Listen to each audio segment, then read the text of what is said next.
So hello my dear friends. आज हम लोग फिर से जो 150 के बाद से एमसीक्यू क्वेश्चंस करने थे बचे थे वो करने वाले हैं। So let's start. Myself Meenu Yadav. So अब 151 question number is ideal needle size for the CT guided aspiration is. जो सिटी गाइडेड एस्पिरेशन होता है उसके लिए जो आइडियल नीडल साइज होता है वो कितना होता है, वो 20 गॉज का आइडियल नीडल साइज यूज़ होता है। And for city of sternum, the gantry angulation must be h possible to the plane of manubrium। तो जो manubrium के प्लेन के कितना एंगुलेशन रखना चाहिए सिटी स्टर्नम में, तो ये रखना चाहिए कितना, 90 degrees। And for the temporal lobe evaluation, the degree angulation of the gantry from the contrast medial line is needed. जब टेम्पोरल लोब इवेलुएशन होता है तो उसमें 1 डिग्री ऑफ एंगुलेशन होता है of the gantry from the contrast medial line. तो उसमें कितना नीडेड होता है, तो उसमें नीडेड होता है 10 degrees angulation of the gantry from the contrast medial line is needed. So what will be the ideal scout view for the CT scan of oropharynx. तो ओरोफेरिंक्स का अगर सिटी करना है तो आइडियल स्काउट व्यू कितना needed होगा CT scan के लिए, ओरोफेरिंक्स के लिए, तो वो होगा lateral. Factors affecting the image quality of the CT scanners की जो स्कैनिंग की जो फैक्टर्स, कौन कौन से फैक्टर इमेज क्वालिटी को इफ़ेक्ट करते हैं, तो वो tube voltage, algorithm and slice thickness, ये सभी factor CT scanning image quality को अफेक्ट करते हैं। So is a digital survey image for the planning of the slice planes in CT. तो कौन सा होता है, तो वो होता है टोपोग्राम। हर इमेज से पहले हम लोग डिजिटल सर्वे इमेज लेते हैं प्लानिंग से के लिए, तो उसको टोपोग्राम कहते हैं स्लाइस प्लेन्स में in the CT. So the table speed in helical CT is determined as. जो टेबल स्पीड होती है इन द हेलिकल सिटी, तो उसको कैसे डिटरमाइन करते हैं, तो we determine this as anatomical coverage divided by acquisition और ड्यूरेशन। एनाटॉमिकल कवरेज जो कि डिवाइड की जाती है by the acquisitions duration. And pitch in a single slice helical CT is depending on.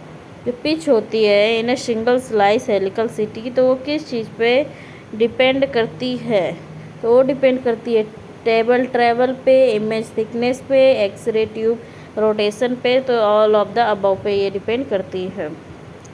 And factors affecting computed tomography dose are. CT dose को कौन से factors affect करते हैं, focal spot size, filtration and mA. So if the total number of protons and neutrons in the nucleus is even the magnetic moment will be. अगर total number of proton और neutron जो है nucleus में even है तो magnetic moment कितना होगा, तो मैग्नेटिक मोमेंट ऐसी कंडीशन में 0 होता है क्योंकि वो एक दूसरे को नलीफाई कर देंगे। एंड इसी वजह से जो ऑड नंबर का होता है उसको हम लोग चूज करते हैं। इसी प्रोटॉन है, ऑक्सीजन है, उसके मास नंबर क्या होना चाहिए, ऑड होना चाहिए। और सबसे ज़्यादा हम लोग हाइड्रोजन क्यों उसमें लेते हैं, क्योंकि हाइड्रोजन एब्यूडेंस में पाया जाता है बॉडी में। And what describes the rotation through which the longitudinal magnetization vector is displaced to the transverse magnetization. तो क्या डिस्क्राइब करता है, फ्लिप एंगल। फ्लिप एंगल होता है जो कि डिस्क्राइब करता है rotation through which the longitudinal magnetization vector displace किया जाता है टू द ट्रांसवर्स मैग्नेटाइजेशन। अगर एक flip angle of which will provide largest possible transverse magnetization, कौन सा मतलब कितना एंगल लेके प्रोवाइड करेगा लार्जेस्ट पॉसिबल ट्रांसवर्स मैग्नेटाइजेशन, तो 90 डिग्री का फ्लिप एंगल मैक्सिमम प्रोवाइड करेगा। And which of the following will exhibit a long T2। Long T2 किस में एग्जिबिट होगा, तो वो होगा वाटर एंड CSF बोथ में। So which of the following is true about T1 relaxation के बारे में क्या सही है, तो वो है contrast agents like gadolinium are effective in decreasing T1 relaxation time. Contrast agent जैसे कि गैडोलिनियम वगैरह इफेक्टिव होते हैं in the decreasing T1 relaxation time. Okay, so which of the following is true? Small molecules exhibit short T1 magnetic field strength influences T2 decay. For fat T1 in significantly longer than T2. All of the above. So correct option is option number C. For fat T1 is significantly longer than T2. And typical slay rates of gradient fields. Slay rates gradient field में कितनी होती हैं? तो 5 minutes per minute per second to 250 T and per minute per second होता है.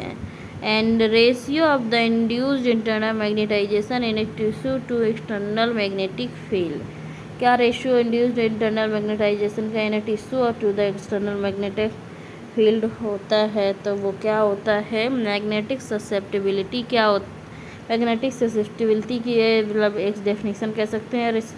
Magnetic susceptibility is the ratio of the induced internal magnetization in a tissue to the external magnetic ratio. And select the correct option.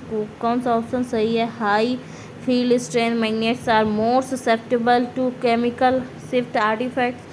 The least common susceptibility changes occur at tissue air interfaces both A and B. या फिर ringing artifacts are least likely for smaller digital matrix size. So what is the correct option?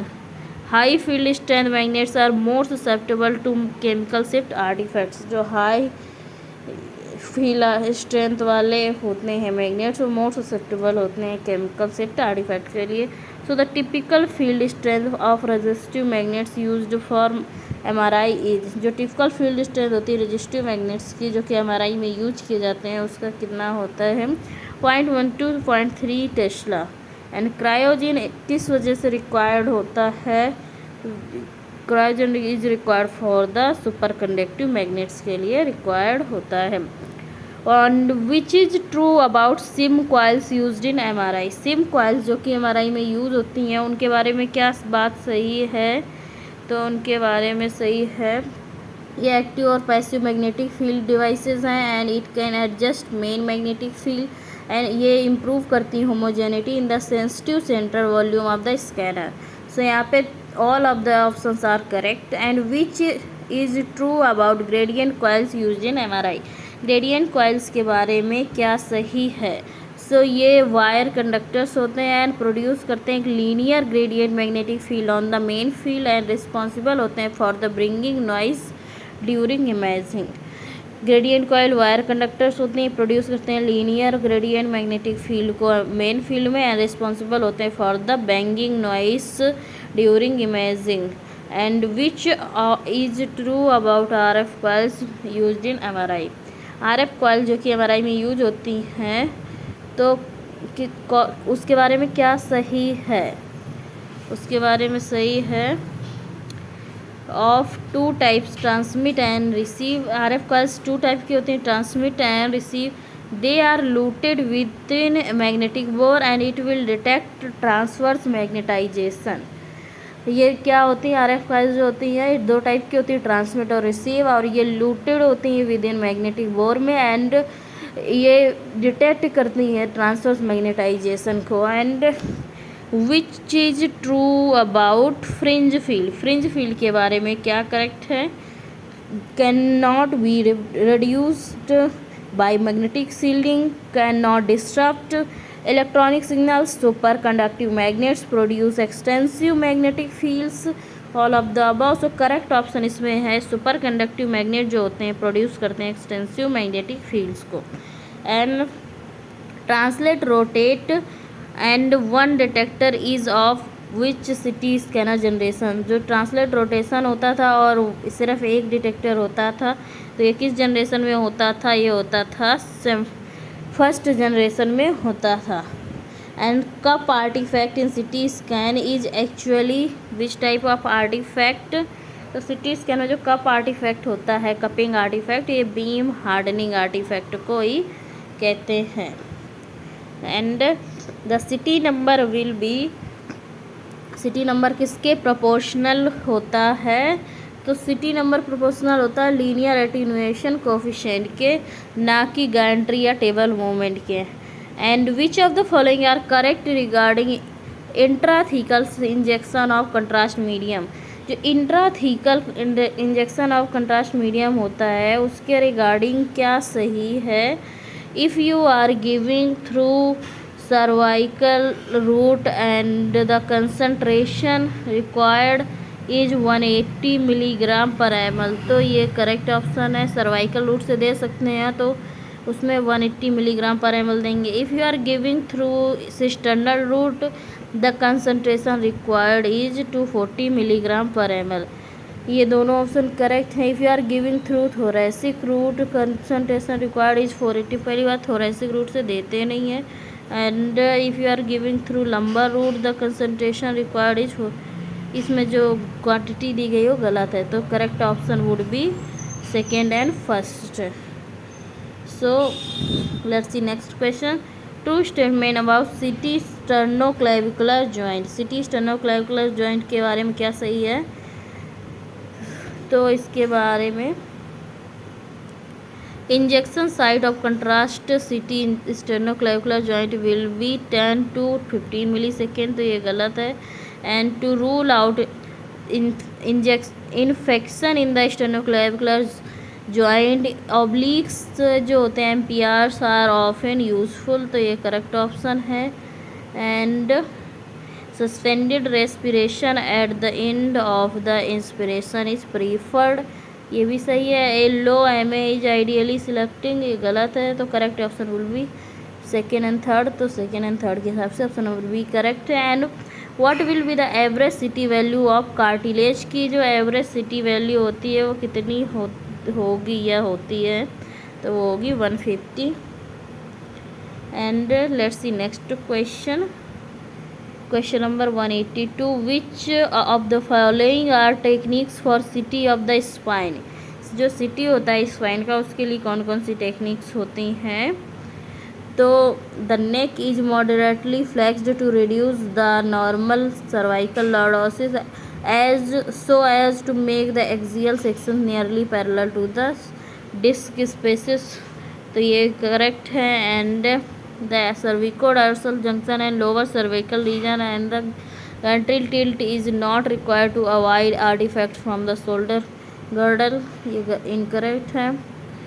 and in the dorsal region there is a mild kyphosis that results in some distortion of the shape of the vertebrae and bodies and sometimes CT myelogram may become necessary, तो ये correct है।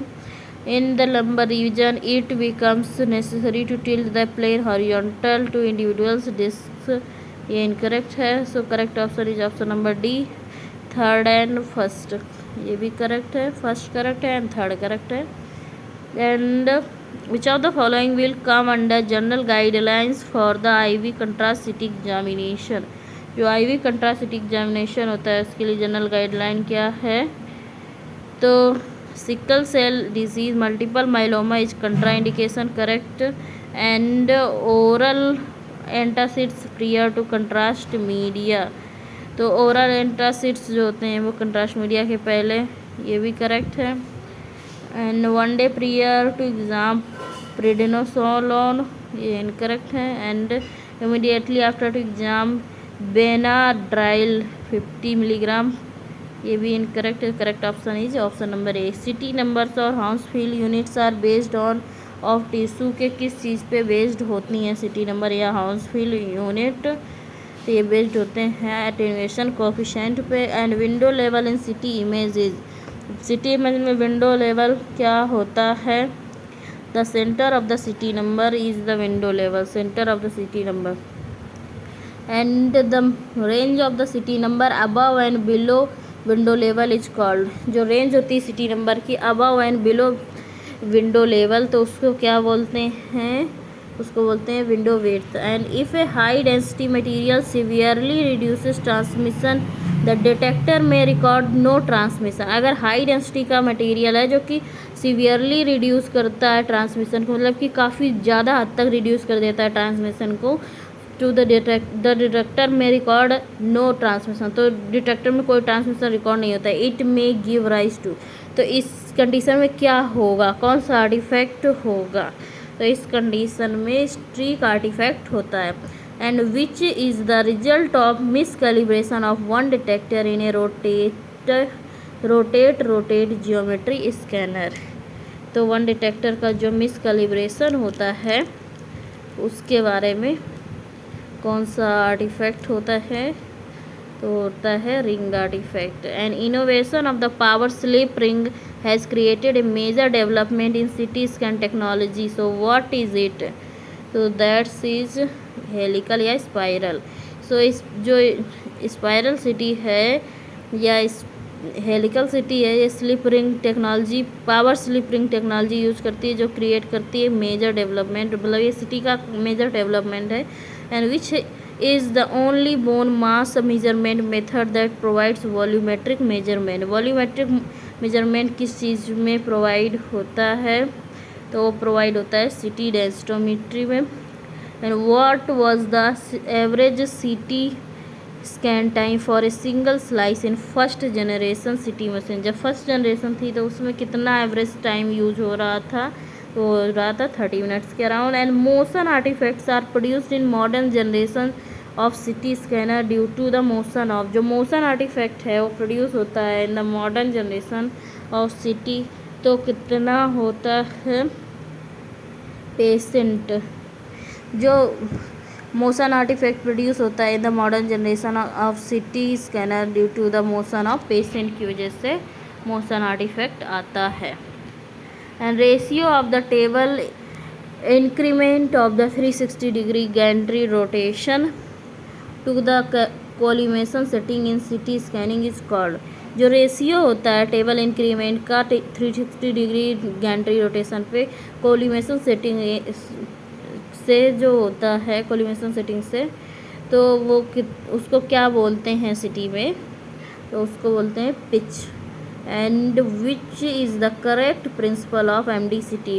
MD CT का correct principle क्या है, तो वो है continuous radiation, continuous data acquisition and continuous table feed.